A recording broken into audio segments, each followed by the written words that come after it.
അൽഹംദുലില്ലാഹി റബ്ബിൽ ആലമീൻ വസ്സലാത്തു വസ്സലാമു അലാ റസൂലില്ലാ വഅലാ ആലിഹി വസ്ഹബിഹി അജ്മഈൻ അമ്മാ ബഅദ്. അഊദു ബില്ലാഹി മിനശ് ശൈത്വാനിർ റജീം. ബിസ്മില്ലാഹിർ റഹ്മാനിർ റഹീം. ഖദ് കാനത് ലക്കും ഉസ്വത്തുൻ ഹസനത്തുൻ ഫീ ഇബ്രാഹീമ വല്ലദീന മഅഹു إذ قالوا لقومهم إنا براء منكم ومما تعبدون من دون الله كفرنا بكم وبدا بيننا وبينكم العداوة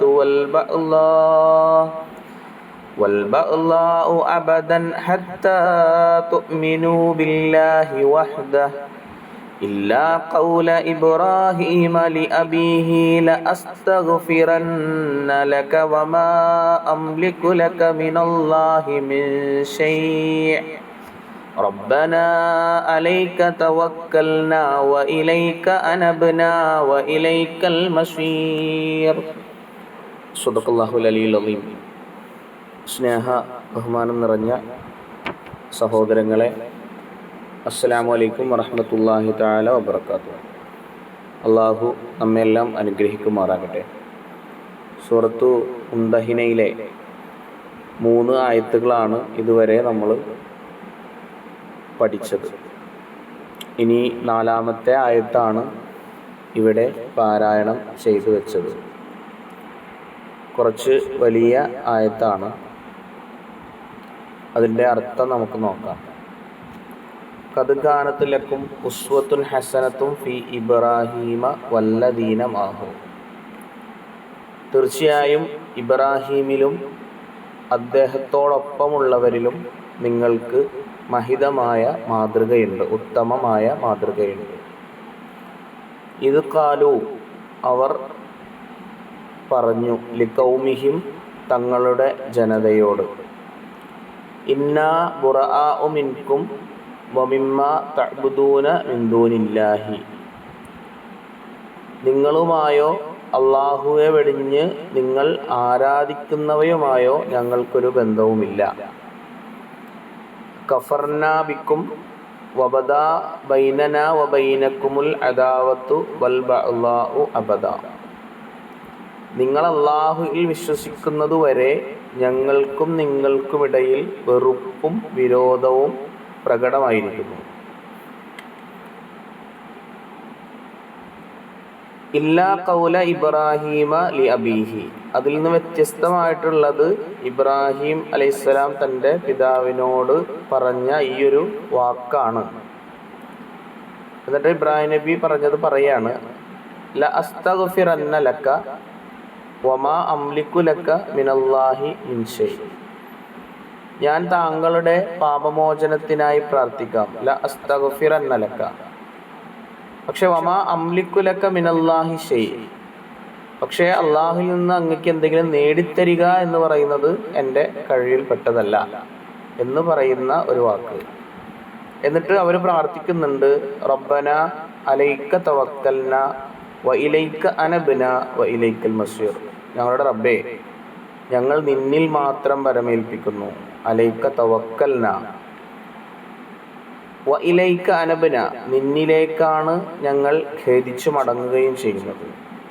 വ ഇലൈക്കൽ മസീർ, അവസാനം ഞങ്ങൾ വന്നെത്തുന്നതും നിന്റെ അടുത്തേക്ക് തന്നെയാണ്.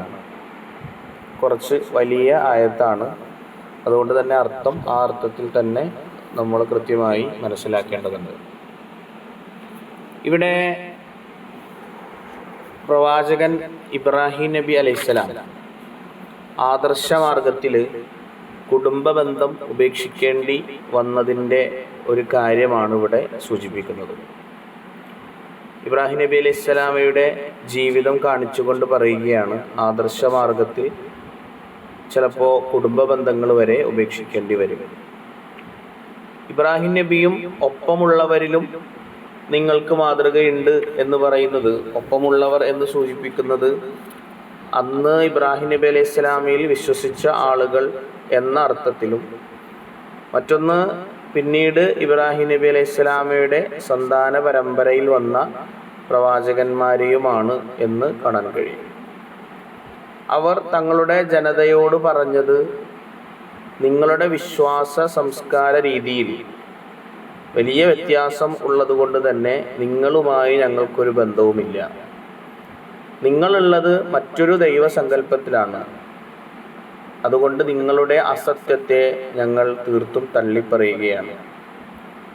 ഇങ്ങനെ ഒരു നിലപാട് ഇബ്രാഹിം നബി അലൈഹി സ്വലാമയും കൂടെയുള്ളവരും വ്യക്തമാക്കിയപ്പോൾ അവരും സത്യനിഷേധികളും തമ്മിൽ പ്രകടമാകുന്നത് ഒരു ശത്രുതയാണ്. യഥാർത്ഥത്തിൽ ഇത്തരത്തിലുള്ള ശത്രുത പേടിച്ചുകൊണ്ടാണ് പലരും ആദർശപരമായ നിലപാട് വ്യക്തമാക്കാതിരിക്കുന്നത്. ഇനി വിശ്വാസികൾ എന്ന് പറയുന്നത് അവിശ്വാസികളോട് വെറുതെ ശത്രുത വെച്ച് പുലർത്തേണ്ടവരല്ല. കാരണം നമ്മൾ ഒരു പ്രബോധകരാണ് എന്ന അർത്ഥത്തിൽ അവിശ്വാസികൾ എന്ന് പറയുന്നത് പ്രബോധിത സമൂഹമാണ്.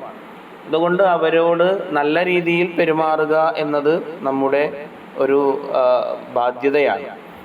പക്ഷേ ഇങ്ങോട്ട് എന്തെങ്കിലും തരത്തിലുള്ള നടപടി ഉണ്ടായിക്കഴിഞ്ഞാൽ അങ്ങോട്ട് അതിനെ പ്രതിരോധിക്കേണ്ടി വരിക എന്ന് പറയുന്നത് സ്വാഭാവികമാണ്. മാത്രമല്ല വിശ്വാസിയും അവിശ്വാസിയും തമ്മിൽ എത്ര നാളാണ് ഈ ശത്രുത ഉണ്ടാവുക? ഇങ്ങനെ നമ്മുടെ നിലപാട് വ്യക്തമാക്കുമ്പോൾ അവിശ്വാസികളുമായി ശത്രുത ഉണ്ടാകും എന്നുള്ളത് ശരിയാണ്. പക്ഷെ ഈ ശത്രുത എന്ന് പറയുന്നത് അത് കാലാകാലം നിലനിൽക്കേണ്ടതല്ല. മറിച്ച് അവർ വിശ്വാസികളാകുന്നത് വരെ മാത്രമാണ് അവരോട് ആ ശത്രുത വെച്ച് പുലർത്തേണ്ടത്.